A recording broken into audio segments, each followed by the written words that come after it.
আসসালামু আলাইকুম, কেমন আছেন সবাই? আশা করছি সবাই অনেক ভালো আছেন।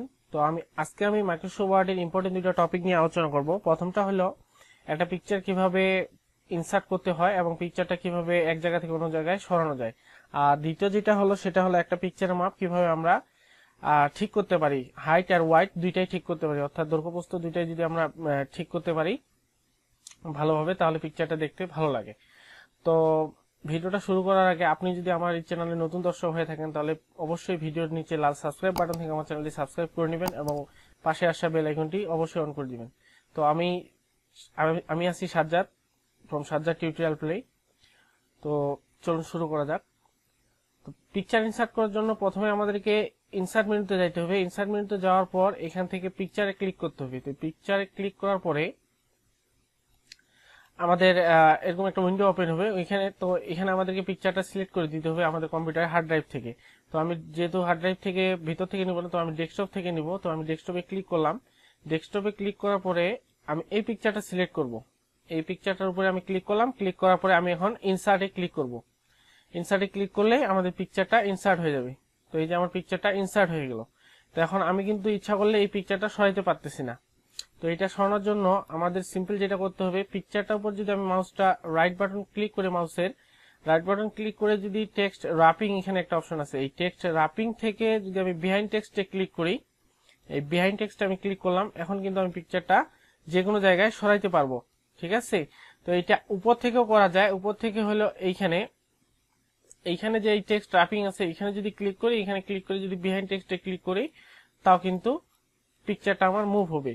তো আমরা যারা নতুন তারা হলো আমরা পিকচারটা ইনসার্ট করার পরে আমরা যখন পিকচারের মাপটা ঠিক করি তখন সঠিকভাবে ঠিক হয় না সেটা। যেমন আমার পিকচারটার দরকার, এখন আমার পিকচারটার সাইজ দরকার 1.5 × 1.5, অর্থাৎ হাইট এবং ওয়াইড দুইটাই আমার 1.5 লাগবে। তো সেটার জন্য আমি যদি এখন হাইট এখানে 1.5 করি, এই যে হাইটটা আমি 1.5 করলাম, কিন্তু এখানে আমার দেখা যাচ্ছে এখন ওয়াইডটা বাড়ে গেছে। তো ওয়াইডটা বাড়ে এখন 1.19 হয়ে গেছে ইঞ্চি। ঠিক আছে? তখন আমি যদি ওয়াইডটা 1.5 করি, আমি ওয়াইডটা 1.5 করলাম, কিন্তু এখন হাইটটা হয়ে গেছে 1.9। তো এই সমস্যাটার সমাধান কি? তো আমার তো দরকার 1.5 × 1.5। ঠিক আছে?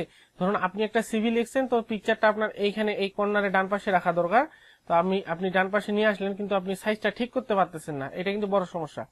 তো এখন জানার জন্য ভিডিওটা শেষ পর্যন্ত দেখতে থাকুন। তো আমি এখন ওইটাই দেখাচ্ছি। তো আমি এই পিকচারটা এখান থেকে ডিলিট করে দিলাম। ঠিক আছে?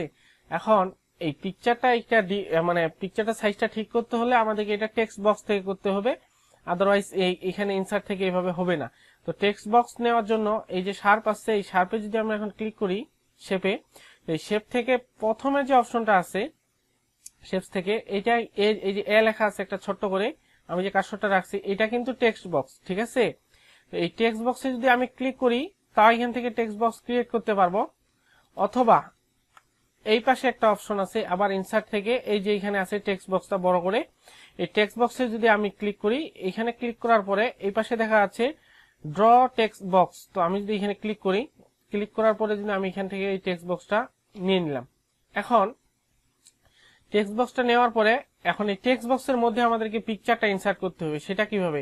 সেটা হলো এই টেক্সট বক্সের যে নতুন ফরম্যাটটা আসছে, এই ফরম্যাটটা থেকে শেপ ফিল্ড, তো এই শেপ ফিল্ডে যদি আমরা ক্লিক করি, এই শেপ ফিল্ড থেকে এই যে নিচে দেখা যাচ্ছে পিকচার, এই যে কার্সরটা নাড়াচ্ছি, এই যে নিচে দেখা যাচ্ছে পিকচার। তো এই পিকচারে যদি আমরা এখন ক্লিক করি, তাহলে কিন্তু আমার ওই পিকচারটা আবার ডিফল্ট অবস্থায় ডেস্কটপে ওপেন হইলো। তো আমি আবার নিব নতুন করে। ডেস্কটপে আমি ক্লিক করলাম। ডেস্কটপে ক্লিক করার পরে এই যে পিকচারটা, তো আমি পিকচারটার উপর ক্লিক করে ইনসার্টে ক্লিক করলাম। এখন পিকচারটা আমার কিন্তু টেক্সট বক্সটার মধ্যে চলে আসলো। তো এখন আমি এটা আবার এখান থেকে টেক্সট র্যাপিং থেকে আবার এখানে বিহাইন্ড টেক্সটে ক্লিক করলাম। বিহাইন্ড টেক্সটে ক্লিক করার পরে আমি কিন্তু এটা এখন মুভ করে নিলাম। ঠিক আছে? তো আমার মনে করেন এই কর্নারে দরকার, আমি একটা সিভি লিখছি ধরেন এই ফাঁকাটার মধ্যে, তো এখন এই কর্নারে আমার পিকচারটা মাপটা ঠিক করতে হবে। এখন আমি প্রথমে হাইটটা ঠিক করব 1.5, এই যে 1.5 করলাম। এখন আবার ওয়াইডটা আমি ঠিক করব 1.5। এখন আমি ওয়াইডে ক্লিক করলেও হাইটটা বাড়তেছে না, হাইটে ক্লিক করলেও ওয়াইডটা বাড়তেছে না, এটা শুধুমাত্র টেক্সট বক্সটার কারণে। ঠিক আছে? এখন আমি যদি এখন এটা প্রিন্ট দিতে যাই, তো প্রিন্ট দিলে এটা আমার কেমন দেখাবে? এটার বাইরে কিন্তু একটা আউটলাইন আছে, ঠিক আছে? তো আমি যদি এই অফিস বাটন থেকে প্রিন্ট প্রিভিউয়ে দেই, তাহলে কিন্তু এটার আমি যদি একটু জুম করে দিই, এটার চারপাশে কিন্তু একটা কালো একটা দাগ বর্ডার একটা দেখাচ্ছে। এটা হলো এই শেপটার আউটলাইন, টেক্সট বক্সটার একটা আউটলাইন, ঠিক আছে?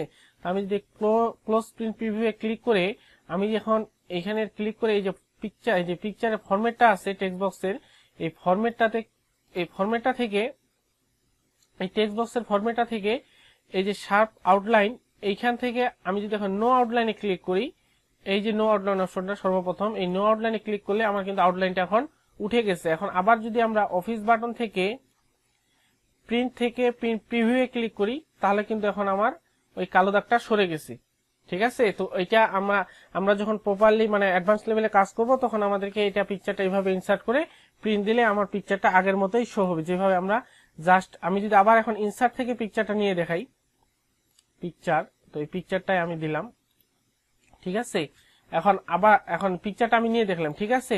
এখন এটা আমরা এখান থেকে বিহাইন্ড টেক্সট করে নিলাম, এখন এটা মুভ হচ্ছে, এটাও মুভ হচ্ছে, কিন্তু এই পিকচারটার আমি যদি এখন মাপটা 1.5 করতে যাই, আবার এই যে আমি এটা 1.5 করতেছি, হাইটটা কিন্তু ওয়াইডটা বাড়ে যাচ্ছে, ঠিক আছে?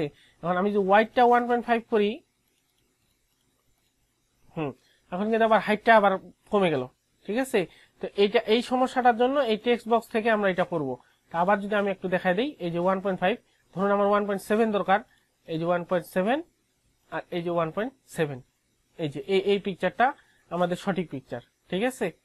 তো এটার মাপটা আমাদের ভুল হবেই, আমরা যেভাবেই করি ভুল হবেই, আর এটা ভুল হবে না। তো আশা করি ট্রিক্সটা আপনাদের উপকারে আসছে। যদি 1% উপকারে আসে, তাহলে ভিডিওটিতে অবশ্যই একটি লাইক দিবেন এবং আপনার মূল্যবান মন্তব্য কমেন্ট বক্সে জানাবেন, এবং আমার চ্যানেলটি অবশ্যই সাবস্ক্রাইব করবেন। আর আমার চ্যানেলে এই যে মাইক্রোসফট ওয়ার্ডের এগুলা কিন্তু মেনুগুলা সবগুলো পার্ট অনুসারে আলোচনা করেছি, যেমন পার্ট 1-এ হোম, পার্ট 2-তে ইনসার্ট, 3-তে পেজ লেআউট, 4-এ হচ্ছে রিভিউ, 5-এ হচ্ছে ভিউ। এরপরে আলোচনা করা হয়েছে টেবিল নিয়ে, আজকে আলোচনা করলাম এইগুলা খন্ড আলোচনা, এগুলা মানে ছোট ছোট, এগুলা আজকে পিকচার, এগুলা হিডেন টেক্সট গুলা দিয়ে দিচ্ছি। এরপরে হয়তো বা ইকুয়েশন বা স্যাম্বল এগুলা নিয়ে আলোচনা করবো, এই যে পাশে ইকুয়েশন স্যাম্বল কিভাবে ম্যাথের সূত্রগুলো লিখতে হয়। তো আশা করছি আমার আগের ভিডিওগুলো আপনি দেখে আসবেন, আর এই ভিডিওটা ভালো লাগলে অবশ্যই একটা লাইক দিবেন। আল্লাহ হাফিজ।